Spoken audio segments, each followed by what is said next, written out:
All right, after doing quite a few of these, I'll walk you through some of the upgrades that we typically do on these bikes.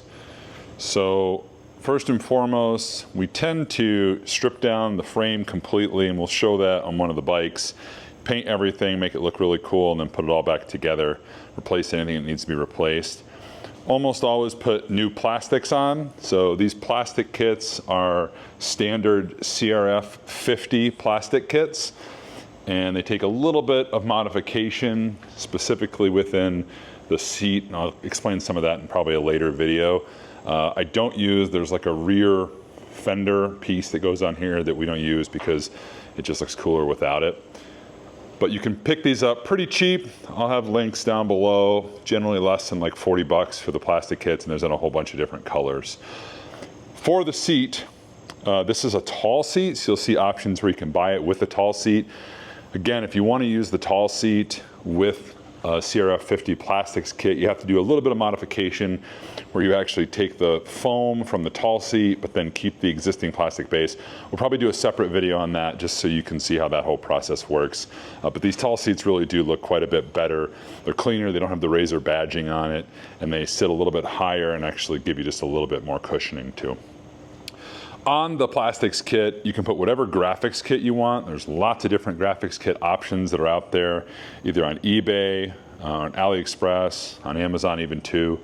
Anywhere from like 20 bucks to 50 bucks probably or more to find a cool graphics kit. We usually try to start with whatever graphics kit we like, and then we build out the color scheme of the bike from there. Beyond that, the gas tank here is a great place to mount a voltmeter into. So this is actually just a meter that we put in here. I always put a key start as well, which I hide right up in here behind this front fender. And when you turn the key start on, you get the voltmeter right there. So we put that in every one of the bikes that we do. In terms of handlebars, you can put like Pro Taper bars on here, but I find that the stock Razor bars are actually pretty good. They're at a pretty good height even for adults to ride with. But in terms of gear on here, we always upgrade the brakes. So anytime you upgrade the speed on these things, you really have to upgrade the brakes because the stock brakes that come with the Razors are pretty weak. So these are the Zoom brakes. I'll include links in these, front and rear. Sometimes you'll have to reverse these, which I can also show in a video, meaning front and rear brake, because in this setup, I like to have the rear brake on the left-hand side here. Since we have throttle over here, this is the front brake. And when the kids are riding these predominantly, I don't want them reaching for the front brake. First, I'd prefer them reach for the rear brake. So sometimes you have to reverse those because they're wired differently in terms of the length of the actual brake cable. But these are hydraulic brakes, and so the front brake, for example, here goes down. You do have to change out the rotors. So these are 160 millimeter rotors. I can walk you through that, but you can use the stock fork, the brake caliper mounts for these in both the front and in the rear also. Back up to the handlebars, I always like to put headlights and brake lights on these. So when the key is on, you have headlights in front, which is good for kids or anybody riding really, just to get additional awareness. And then they have a tail light also. It's not a brake light, but it's a tail light that's pretty cool and gives really good visibility in addition to a horn. So that's a really good, pretty affordable option to put on here. For the throttle, I like to use these Sur-On style kind of rip-off throttle bodies. These are aluminum bodies with plastic grips on there. They have springs inside of here. There's a couple different options. People use the Domino sometimes too. I haven't used it. The Sur-Ons work really well. I think they feel really good. Sometimes these throttles can be a little bit sticky, especially when you first get them. But I can do a separate video maybe on how that can be adjusted, and you can kind of tweak that with and lubricate that a little bit too, so they're nice and smooth. But those are really good throttles.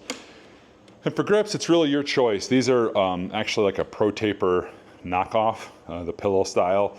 But you can put Pro Tapers on there. You can put Sur-On style grips, which is probably one I'll use in the build series that I really like, but grips are up to you. These are standard size grips overall. So that includes, or that kind of wraps up most of the accessories on the top of the bike here. I tend to go with, depending how many volts, most of these bikes that I build for kids are 48 volt. So this is the Coonray 2000 watt motor without a bracket. I've done some with brackets also, and you just cut the bracket right off of it. It's really not a big deal. But these motors are pretty good. You can run these through you can overvolt these pretty high, I've read. I tend to not push them too hard, but these give plenty of speed for kind of what I'm looking for and the use case for these bikes. On one of the bikes, I've actually done the Coonray 3000 watt, because that one runs at 60 volts. But you could actually run the 2000 watt 48 volt motor with a 60 or even I think a 72 and be okay. So I'm not really sure, but this setup works really good. I've done 5 or 6 bikes now with that Coonray motor. This is an upgrade that I just recently started putting on these bikes. If you'll notice, and I'll show this, this is a different rear spur gear. It's a larger gear because I put larger chains on these. When there's so much torque coming off of these bikes, the stock chain tends to stretch out or break pretty quickly, just depending how aggressive your riding is. These come from Hot Packs. I think it's a T8F, I'm not really sure though. I can clarify that so you know which one that is, but that seems to work really well. You get a little bit more top end speed because this has, I forget the number, I can post it down below. I want to say maybe it's a 64 tooth rear gear, and I think it's a 13 tooth front gear. I think they come with an 11 stock, which is fine too. When you shift over to the 13 in the front and the 64 in the rear, or whatever the setup is, you actually pick up a little more top end speed and you lose a little bit of torque, which can be nice because these bikes can be very, very torquey, especially for younger riders. All of these bikes that I have done for kids that are 8 or 9 or just a little bit bigger, I always raise them.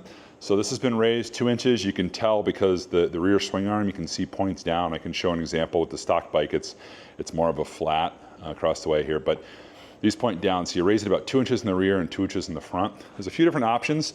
I haven't messed with adding aftermarket shocks to the front. So these are the factory shocks, but I rebuild those shocks, and I'll do a video on that also and show that in the build series of how we add 2 inches to the front within the forks. And then the rear, this is a 200 millimeter shock. And again, I'll put links. This is a 750 pound. I found these ones, I've used a few different ones. The factory ones are just an open spring. These are probably not much better, but a slight upgrade to that. But more importantly, they're 200 millimeters, so they're longer, and that's what makes the swing arm sit down lower. That's a 750 pound because this is my son's bike. If you're over probably 150 pounds or so, the primary rider, I'd go with 1,000 pound. That's what I put on the bike that I predominantly ride. Coming around to kind of the last few things, I personally like to keep the stock plastic kind of cover up piece that's on here. I think it just conceals everything a little bit better and keeps it cleaner looking, but you certainly don't have to. And in doing that, we do a couple modifications. One I mentioned earlier, but it's the key right in here. You can see the key right there. So it's just a keyhole, a key switch that's mounted and the hole drilled into this battery box. And then I also do a XT, I forget which one this is, XT60 maybe? Yeah, XT60 connector for these batteries. And it just extends out the battery, which I can show in the build series, so that you have a plug-in port that can handle the kind of voltage and amperage that these batteries can pull from. So I drill that mount, or I cut that hole to put the mount on that side. And then on this side, I just leave the factory on-off switch, as well as the charge plug, even though they don't do anything. So they're completely useless at this time. I've done a few different things with foot pegs. These are the stock ones. I tend to keep the stock ones unless we really need something different. It's a pretty cheap upgrade to put in the wide pegs, which are about 1.5 or 2 times wider. Those can be pretty easy. Those are cheap, about 20 bucks or so, I believe. Or on the bike that I ride, because I'm quite a bit taller than the kids, I do drop pegs on these. You can do, I think, 1.5 and 3 inch drops that I've seen readily available. Those make a big difference in riding, but it all comes down to who's gonna be riding, how tall you are, so that your knee kind of sits as straight as how I look at it when you're sitting on the bike, versus if your knees are up real high, then you might wanna consider dropping those pegs down. But these are the factory pegs overall. And then finally, just kind of some tips on painting on this bike. You can see the fork is all black on this one. The frame is all black as well. So you can see the frame here, it's mostly covered, but here and here is the frame. And then the rear swing arm. So the rear swing on this one is the rear swing arm in this bike is the accent color. And then we did paint the wheels on this bike also. So those are black. They come just bare aluminum or metal on the factory ones. But I think the paint job looks pretty good when you paint those, especially if you want that. But I do have some where we've kept those wheels just the bare metal color. So those are your primary pieces that you're looking to paint. In addition, you have your handlebars. Those are, depending which razor you're starting with, which color combo, they can be different colors, but I like that to match typically what the forks are. And these little handlebar mounts are a great place to do an accent color, especially when you're doing a lot of black. It keeps it kind of plain. This is just a nice way to accent the bike overall. So that's a list of a majority of the upgrades and mods that we do, in addition to obviously the controller and some of the wiring stuff, which I'll show in the build series more. And we'll walk you through it. So here's a couple of the bikes. These two are factories. These are one of the ones that we'll be modifying in the build series here. This is an MX650. All these are MX650s except for one that I'll talk about. But this one's a pretty cool one that came out really well, I think. It's orange with black accents and the original wheel color, and a pretty cool Rockstar Energy themed graphics kit on this one. This is another, these are both 48 volts. This is another kit that's all black with a white frame and then just white bare plastics on it that look pretty cool for a friend of ours. This is the bike that I ride the majority of the time. This one is a 60 volt because I'm bigger than the kids. It also has the drop pegs on it that you can maybe see in there. We can get a closer view of those, but red with a black fork, red frame, black fork, black swing arm, and a really cool white accent graphics kit on it. And then this one is the one and only 500. This is an SX 500, which I really like the seat on the SX 500. And it's got a little bit of a wider kind of stance to it. So you can see these ones, and then you get here, it's a little bit wider, which is kind of cool. I did raise all of these bikes. They've all been raised the standard 2 inches that I do. And that SX came out really cool because those SX, I think all of them, at least the one we had for sure, those are the factory plastics, because those plastics are harder to change out than the MX650s that use the CR50 plastics kit. These are a little more specialized, but the plastics that come on this one, especially the McGrath edition ones, are really cool because it's orange and white, and then with a black frame and the gray battery box and a green fender in the front. I think that bike looks really cool too. So those are some of the options and some of the examples that we've done.